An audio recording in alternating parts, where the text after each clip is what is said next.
the rain that never came.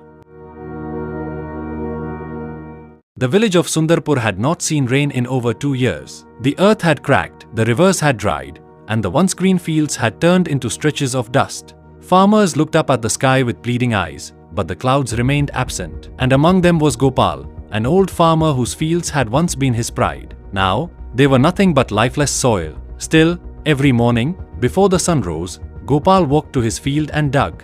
With trembling hands, he pressed his rusted shovel into the dry earth. People laughed. "Why are you digging, Gopal? The rains will never come." But Gopal only smiled. "If the rain does not come, I will find water myself." And so, he dug. Days passed. His hands bled, his body weakened. But he did not stop. Then weeks. He dug through the hottest afternoons, through the coldest dawns.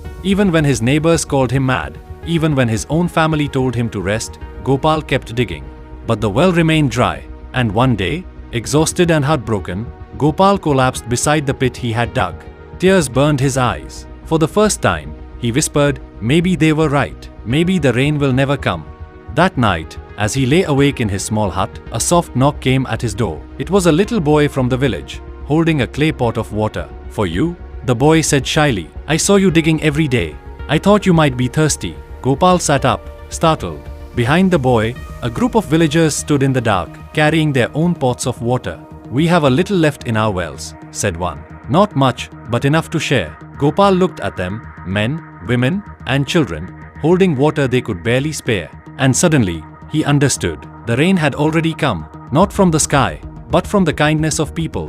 The next morning, the villagers came together and poured their water into the pit Gopal had dug.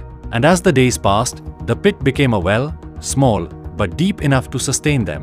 It was not the rain they had hoped for, but it was the water they had needed. And when the real rains finally came, many months later, they did not fall on barren land. They fell on a village that had already learned to survive. Moral: sometimes, hope comes in ways we don't expect.